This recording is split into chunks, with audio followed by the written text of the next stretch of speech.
Assalamualaikum warahmatullahi wabarakatuh. Semoga rahmat Allah selalu bersama kita, keberkahan melimpah bersama kita, kesadaran terhujam di hati atas besarnya nikmat Allah yang selalu menyertai kita, sehingga kita tidak terhalang dari mengucapkan Alhamdulillah, puji syukur kepada Allah karena telah memberi kita banyak nikmat, baik ketika kita taat, baik ketika kita maksiat. Allah tidak pernah mencabut nikmat kita, baik di saat kita ingat kepada Allah, baik di saat kita sedang lupa kepada Allah. Allah tidak pernah berhenti memberi kita nikmat. Saudaraku sekalian, pada kali ini Al-Fakir ingin membahas tentang hadis Arba'in yang ke-18, yang mudah-mudahan pada kali ini Allah membimbing lisan Al-Fakir untuk bisa menjelaskan hadis itu dengan benar, sehingga ada kebaikan bagi kita semua, kebaikan bagi saya yang menyampaikannya, kebaikan bagi saudara yang mendengarkannya. Di mana Rasulullah SAW bersabda, "Ittaqullah haitsuma kunta wa atbi'is ayatal hasanata tamha wa khaliqin nasi bihuluqin hasanin." Artinya, bertakwalah kepada Allah dimanapun kamu berada, dan iringilah perbuatan buruk dengan kebaikan, dan pergaulilah manusia dengan akhlak yang baik. Riwayat Imam At-Tirmidzi. Mana dari hadis itu adalah Rasulullah SAW berpesan kepada kita supaya selalu dan selalu menegakkan ketakwaan, selalu berusaha untuk menjadi pribadi yang takwa. Kenapa begitu? Ya, karena Rasul sangat sayang kepada kita sebagai umatnya. Karena Rasulullah SAW memahami dan mengetahui bahwa surga itu disediakan oleh Allah untuk orang yang bertakwa. Ya, wa'iddat lil muttaqin gitu ya. Kalau di dalam Al-Qur'an Allah berfirman. Jadi Allah itu menyediakan surga itu untuk orang yang bertakwa, dan Rasul sangat ingin umatnya itu masuk surga. Begitu juga Al-Qur'an menjelaskan kepada kita bahwa yang dimuliakan oleh Allah itu adalah orang yang bertakwa. Allah berfirman di dalam Al-Qur'an, "Inna akramakum indallahi atqakum." Sesungguhnya orang yang paling mulia di antara kalian adalah orang yang bertakwa. Dan Rasul ingin kita sebagai umatnya menjadi hamba-hamba Allah yang dimuliakan oleh Allah. Hamba-hamba Allah yang ketika kembali kepada Allah mendapatkan penghormatan dari Allah. Makanya Rasul berpesan kepada kita sebagai umatnya untuk selalu dan berusaha menegakkan ketakwaan. Juga bekal terbaik itu yaitu takwa. Jadi ketika kita menghadap Allah, bekal terbaik itu adalah takwa. Takwalah yang akan mencukupi segala keadaan dan situasi kondisi ya yang akan kita hadapi setelah dunia ini. Sebaik-baiknya bekal di alam kubur ya adalah takwa. Sebaik-baiknya bekal di alam mahsyar adalah takwa. Sebaik-baiknya bekal ketika kita dihisab oleh Allah adalah takwa. Sebaik-baiknya bekal ketika kita meniti sirat adalah takwa. Bahkan takwalah yang akan menyampaikan kita kepada keridhaan Allah dan ampunannya.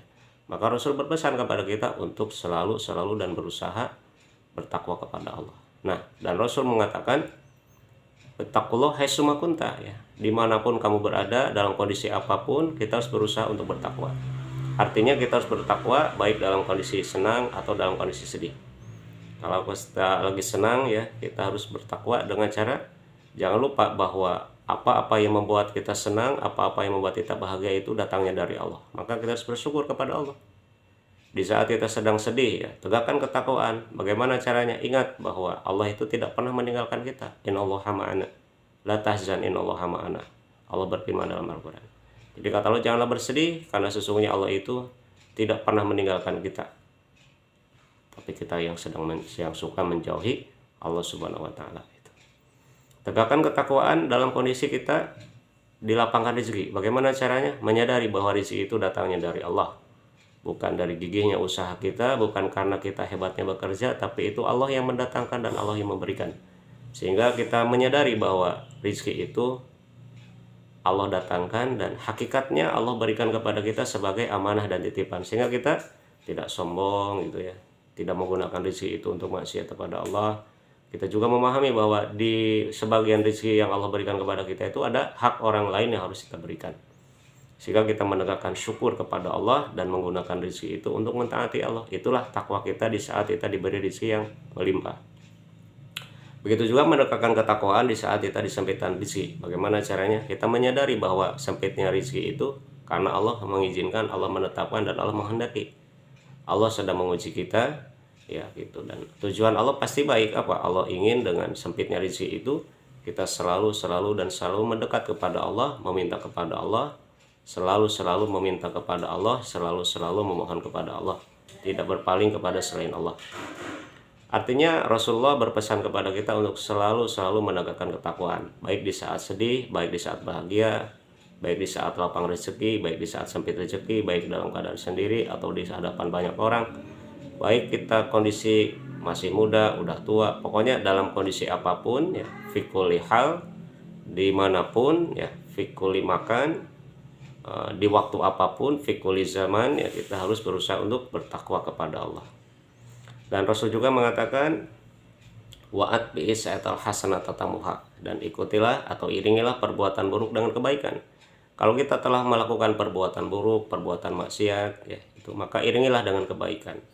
Apa kebaikan di situ? Taubat gitu ya. Jadi kalau kita berbuat maksiat kepada Allah, iringilah maksiat itu dengan rasa sesal. Lisan mengucapkan istighfar, memohon ampun kepada Allah, hati menyesali dan berjanji dalam hati tidak akan mengulangi lagi perbuatan itu, dan terus berharap memohon ampun kepada Allah. Sebagaimana Nabi Adam ketika melakukan kesalahan, ya diiringi kesalahan itu dengan apa? Dengan mohon ampun kepada Allah. Rabbana dzalamna anfusana wa illam taghfir lana wa tarhamna lanakunanna minal khasirin. Begitu kan? Jangan kayak iblis itu ya, udah tahu berbuat salah tapi malah sombong menentang Allah ya, itu ya, dan nggak mau mengakui kesalahan. Jangan itu, tapi iringilah perbuatan keburukan itu dengan kebaikan. Artinya apa? Taubat gitu. Jadi kalau kita berbuat maksiat kepada Allah, segera minta ampun kepada Allah, berhenti dari kesalahannya, dan berniat dalam hati untuk meninggalkan perbuatan dosa itu. Kalau kita berbuat dosanya kepada sesama, gimana caranya? Ya minta maaf gitu ya. Kalau kita mengambil hak orang, ya dikembalikan dan minta dihalalkan. Itulah yang disebut dengan iringilah perbuatan buruk dengan kebaikan. Nah, dan setelah itu apa? Wa kholiqin nasi bihulukin hasanin. Dan pergaulilah manusia dengan akhlak yang baik. Artinya kita harus hijrah. Setelah kita bertobat, hijrah, tinggalkan perbuatan buruk dan implementasikan ya oleh diri kita akhlak-akhlak yang baik yang dicontohkan Rasul dalam kehidupan. Sehingga kalau begitu, maka Allah akan menghapuskan kesalahan-kesalahan kita, Allah akan ampuni dosa-dosa kita. Kurang lebih seperti itulah makna hadis di hadis Arba'in yang ke-18. Semoga apa yang saya sampaikan ini, jika ada kebaikan bisa diterima, dan jika ada kesalahan itu pasti datangnya dari saya, dan semoga saudara memaafkannya, dan kalau ada yang benar itu pasti datangnya dari Allah. Sekian dari saya, akhirul kalam. Assalamualaikum warahmatullahi wabarakatuh.